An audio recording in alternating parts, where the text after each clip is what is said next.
The young and the restless spoiler's shock. The glamorous evening at the highly anticipated gala in Genoa City had drawn the crème de la crème of society, and yet beneath the glittering chandeliers and the polite conversations, a storm was quietly brewing.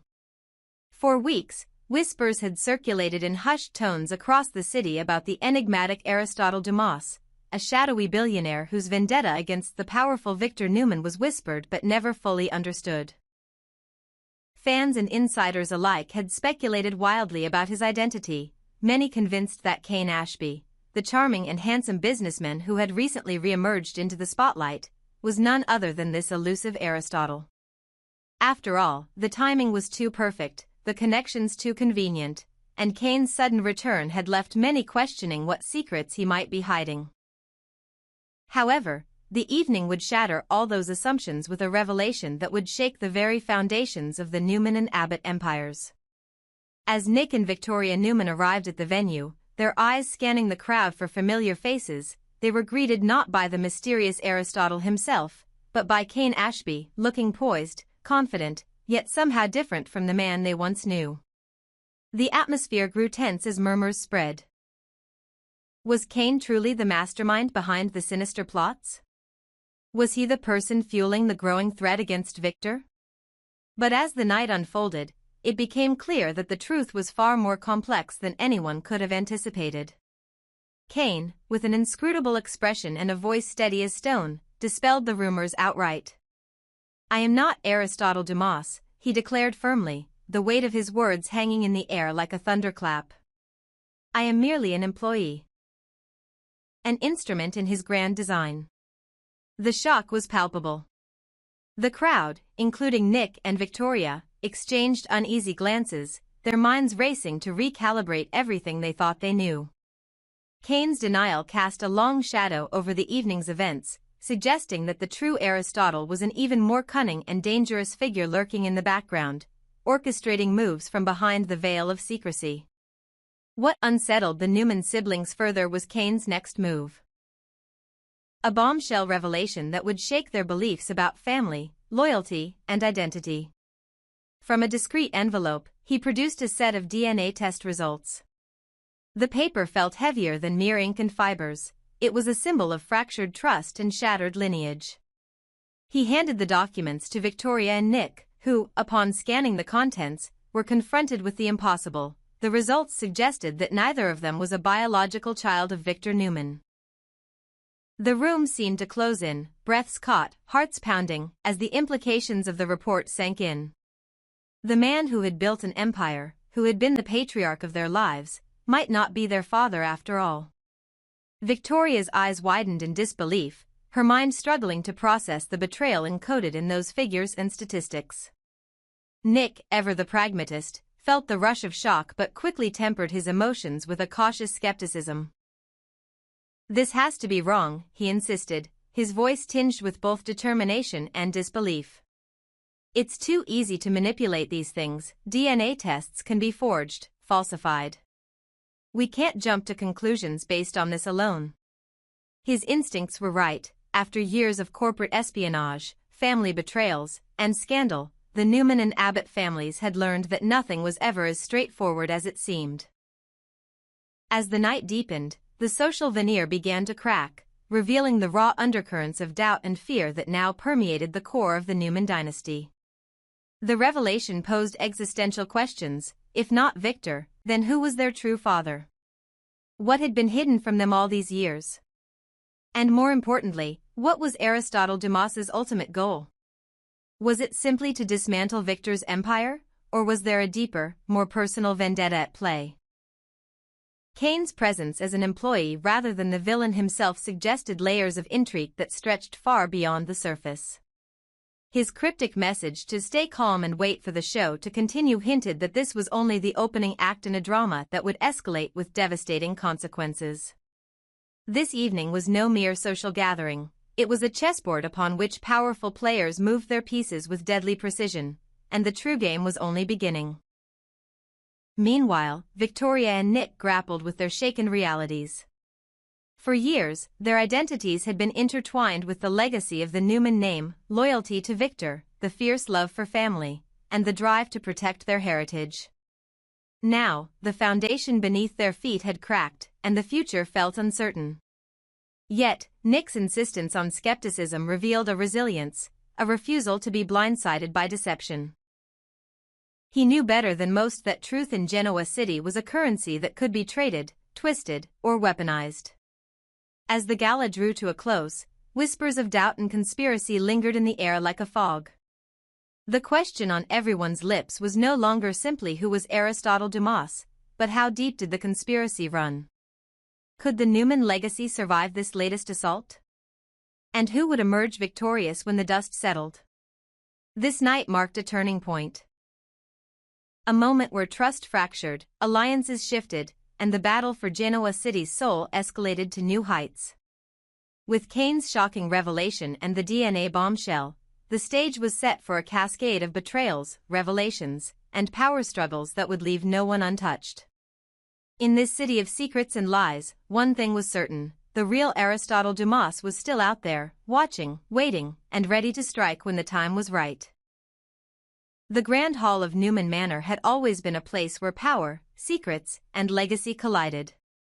Tonight, beneath the opulent crystal chandeliers and the somber gaze of ancestral portraits, an unsettling silence filled the air, a silence heavy with anticipation, dread, and the inevitable unveiling of long-buried truths. Nick and Victoria Newman, siblings bonded by blood, ambition, and the towering shadow of their father Victor, stood at the center of this storm. But what was about to unfold would shatter everything they believed about themselves, their family, and the very foundation of the Newman dynasty. Kane Ashby, a man who had walked in and out of their lives like a shadow with secrets of his own, held their attention with a calm yet grave demeanor. He had been the subject of rampant speculation. Was he Aristotle Dumas, the mysterious and vengeful figure threatening to dismantle Victor's empire?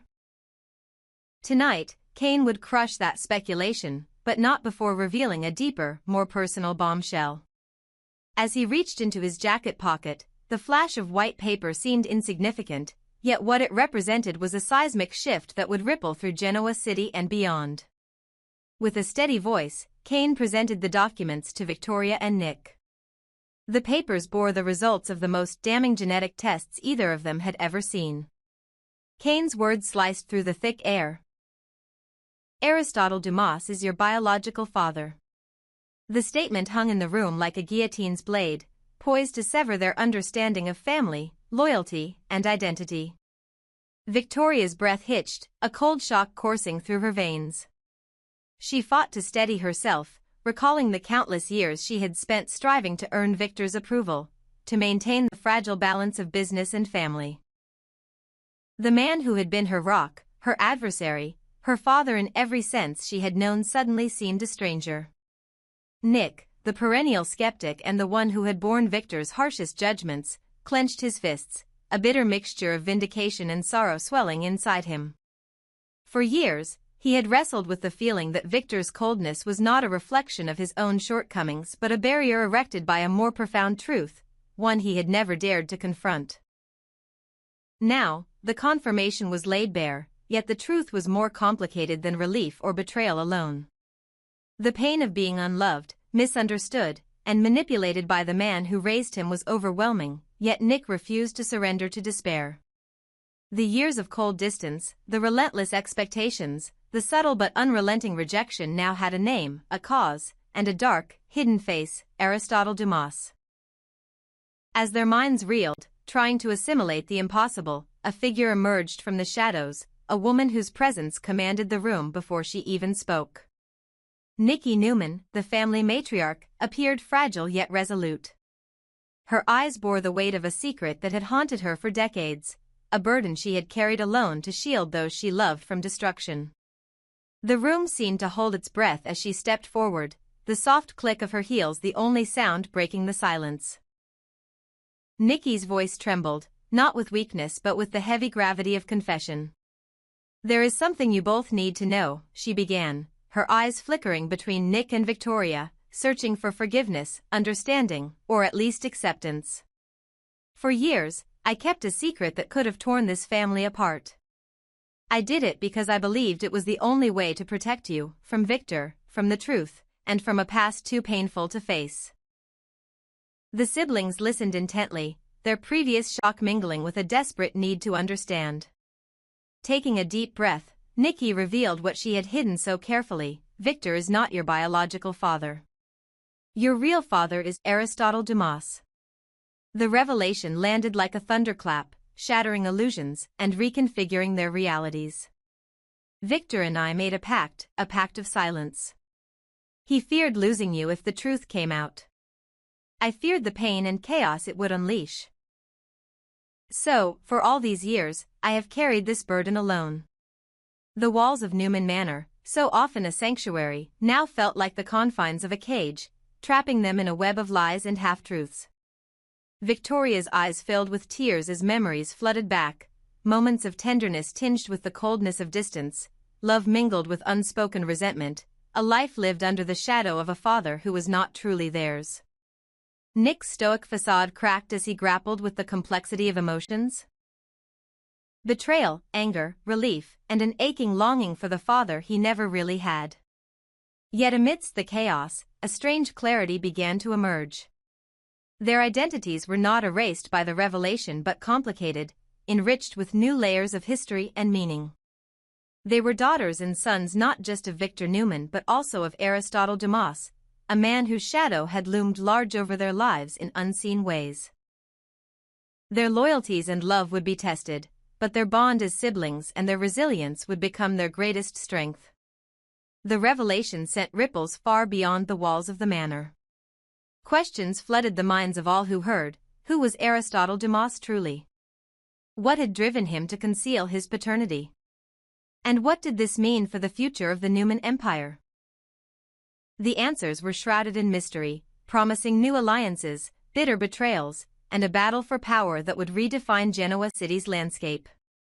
As the night deepened, Nick and Victoria stood together, united by blood and truth. They faced a future uncertain yet full of potential, where past wounds could either heal or deepen, and where the legacy of the Newman name would be rewritten.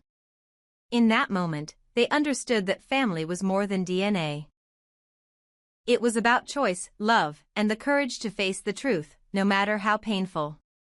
And so, under the dimmed chandeliers of Newman Manor, a new chapter began, one marked by secrets unveiled, hearts laid bare, and the unyielding quest for identity and belonging in a world where nothing was ever as it seemed.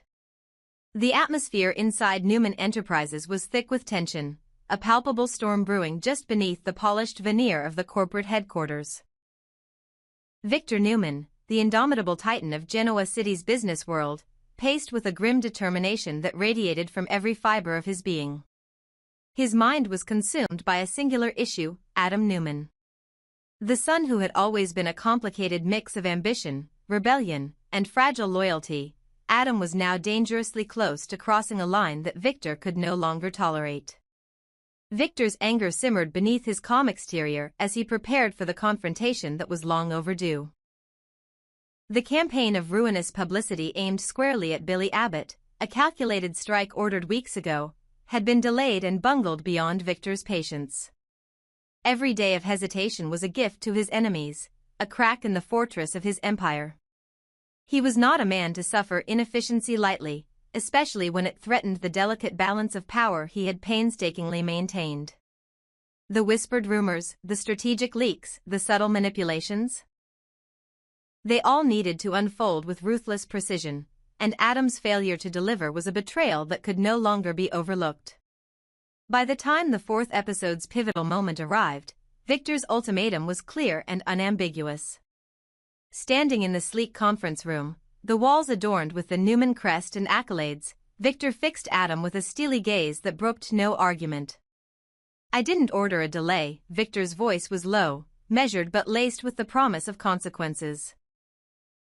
"You will execute my orders, or you will no longer be part of this company." The ultimatum was more than a threat, it was a declaration of war. Adam could feel the walls closing in, the pressure mounting. He was running out of options, and failure was no longer an option but a catastrophe. Beside Adam, Sally Spectra was a pillar of support and strategy. Her own battles had forged her into a formidable ally, one who understood the ruthless game they were all playing. Together, she and Adam worked feverishly to patch the damage inflicted by the delayed campaign. Their mission was twofold: salvage what remained of Billy Abbott's reputation and reposition him to make a strong comeback. The launch of Abbott Communications, poised to be a major player in the competitive communications landscape, was faltering. The delays and missteps had ignited whispers of doubt throughout the business community. Could Billy truly compete with the corporate giants? Was Abbott Communications ready for the cutthroat battle ahead? These questions fueled Victor's desire for an aggressive offensive. To him, weakness was an open invitation to be crushed, and hesitation a fatal flaw. As the boardroom discussions unfolded, Victor's vision was razor-sharp: intensify the attacks, exploit every vulnerability, and ensure that Billy's downfall was not just inevitable but spectacular. Everyone assumed Billy was already on the losing side, but Victor wanted to guarantee that narrative became a reality. His strategy was brutal but effective, a masterclass in corporate warfare where collateral damage was an accepted cost. Meanwhile, Adam wrestled with the mounting pressures, balancing his own ambitions against the heavy hand of his father's demands. The ultimatum was a stark reminder of the precariousness of his position. One misstep and his future within Newman Enterprises would evaporate. Sally's counsel and partnership were his lifelines in this tempest, as they navigated the treacherous waters of reputation management, media manipulation, and strategic planning. Every move was critical, every decision fraught with risk.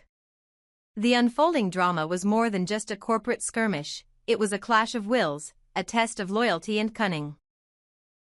Victor's wrath was a force of nature, and Adam stood at the eye of the storm, uncertain whether he could weather the tempest or be swept away. Sally's involvement added complexity and strength to the resistance, as she fought not only for Billy's redemption but for a place in a world dominated by the Newmans and their relentless pursuit of power. As the saga unfolded, the lines between family, business, and betrayal blurred. Victor's desire to dominate clashed with Adam's struggle for autonomy, while Billy and Sally's fight for survival added layers of intrigue and tension. The coming episodes promised a crescendo of confrontation, strategy, and revelation, where alliances would be tested, loyalties questioned, and the true cost of power laid bare. In the cutthroat world of Genoa City's elite, victory was never guaranteed, and defeat often came at a devastating price. For Victor Newman and those caught in his orbit, the war for supremacy was just beginning, and the stakes had never been higher.